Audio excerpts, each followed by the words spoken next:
Everyone, welcome back to my channel Indian classes में आपका हार्दिक स्वागत है। हमारा चैप्टर नंबर 7 स्टार्ट हो गया था किशोर अवस्था की और उसमें हमने पार्ट 1 कंप्लीट भी कर लिया था।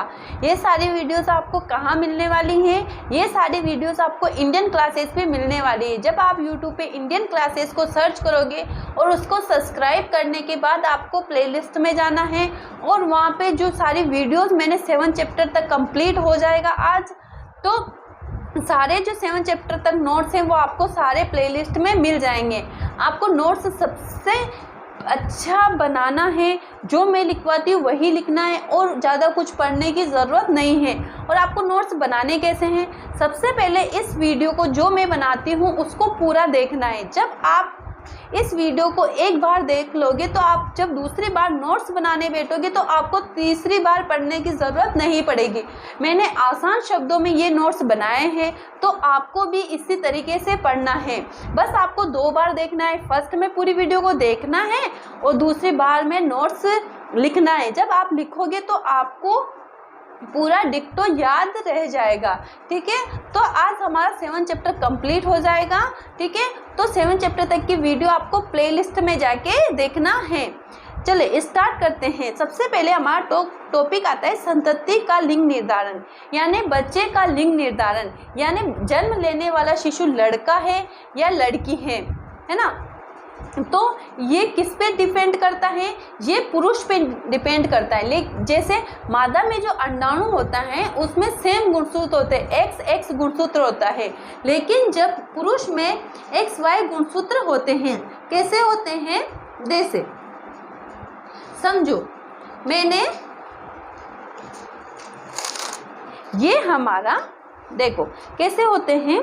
ये हमारा शुक्राणु यानी नर जनन अंग है, नर जनन तंत्र है।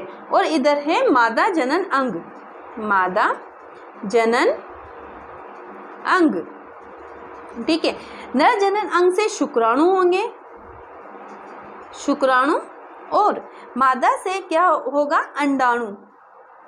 तो शुक्राणु में 2 तरह के गुणसूत्र पाए जाते हैं, XY गुणसूत्र पाया जाता है, जबकि जो अंडाणु में होता है XX गुणसूत्र पाया जाता है। और मनुष्य में टोटल कितने गुणसूत्र होते हैं? 46 गुणसूत्र होते हैं, जिससे 23 गुणसूत्र 23 गुणसूत्र मम्मी से मिलते हैं और 23 गुणसूत्र पापा से मिलते हैं।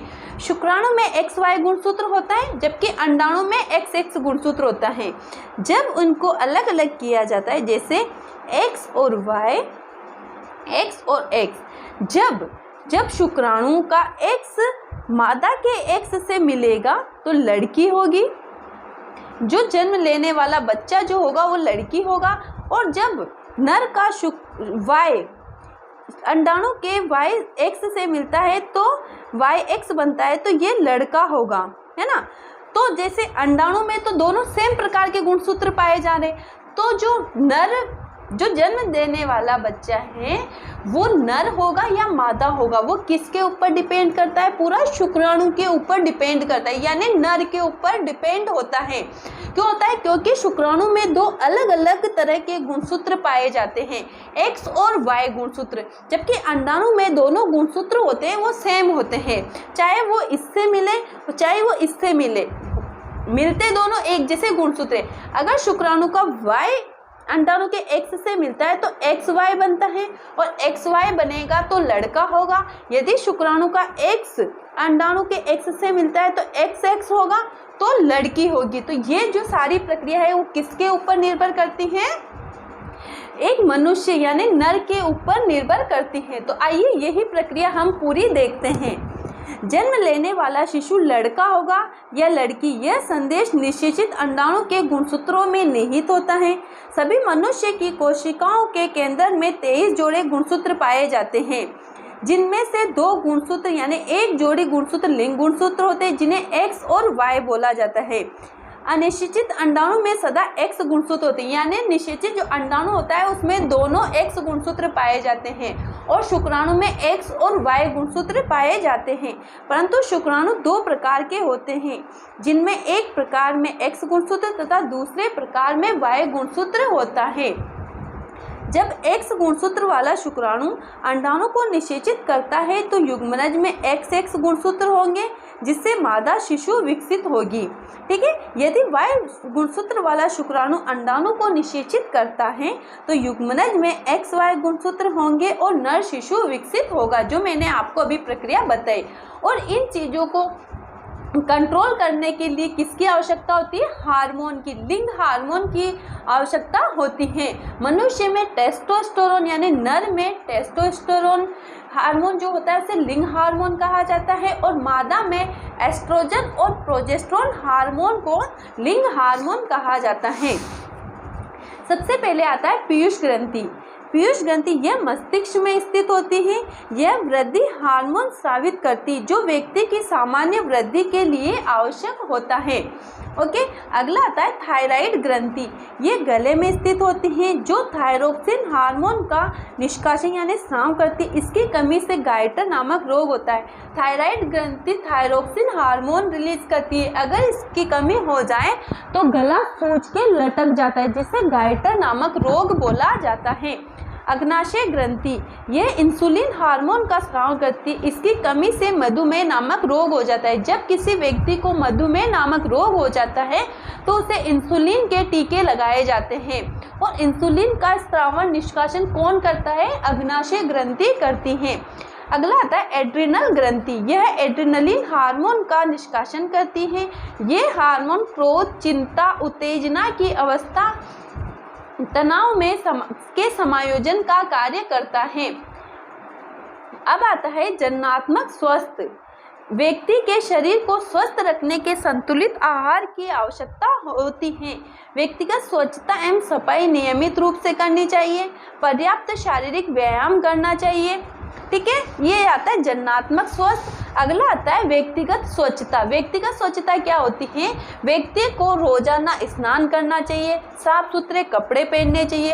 अगर लड़कियों में ऋतुस्राव के समय सैनिटरी नैपकिन का प्रयोग करना चाहिए, और उसे आवश्यकता अनुसार हर 3-4 घंटे में बदलते रहना चाहिए। व्यक्तिगत स्वच्छता क्या होती है? किशोर अवस्था में श्वेत ग्रंथियों की अधिक क्रियाशीलता के कारण शरीर में गंध आने लगती है, इसीलिए प्रतिदिन स्नान करना चाहिए। श्वेत ग्रंथियां यानी जो पसीना वगैरह होता है, जो चिपचिपाहट होती हैं, ये शरीर को एक दिन में बदबू पैदा करने लगती हैं, तो हमें रोज़ प्रतिदिन स्नान करना चाहिए।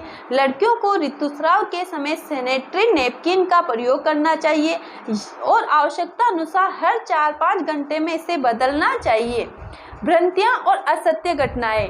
पहले के लोगों में जो असत्य घटनाएं होती थी, ऐसे बोला जाता था कि अगर ऋतुस्राव के समय कोई लड़की किसी लड़के को देखती है तो वो प्रेग्नेंट हो जाती है, लेकिन ऐसा नहीं होता है ना, ऐसा नहीं होता। ये अनदेखी घटनाएं हैं या असत्य घटनाएं हैं। ऋतुस्राव के समय यदि कोई लड़की किसी लड़के को देखती है तो वह गर्भवती हो जाती है। संतान के लिंग के लिए उसकी माँ जिम्मेदार होती है, जबकि हमने अभी पढ़ा था कि माँ का जो अंडाणु होता है उसमें तो दोनों सेम गुणसूत्र होते हैं, XX, जबकि जो लड़का या लड़की होना किसके ऊपर निर्भर होता है? वो पिता के ऊपर निर्भर होता है, क्योंकि शुक्राणु में 2 अलग अलग तरह के गुणसूत्र होते हैं।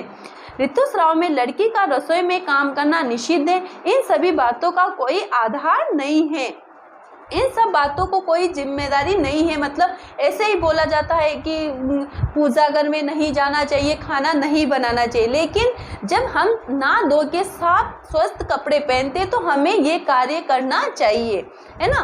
ठीक है, ये आपका चैप्टर कंप्लीट हो गया। ये 7 चैप्टर के सारे नोट्स कंप्लीट हो गए। अगर आपको वीडियो अच्छी लगे तो वीडियो को लाइक करना है, शेयर करना है और कमेंट करना है। जय हिंद।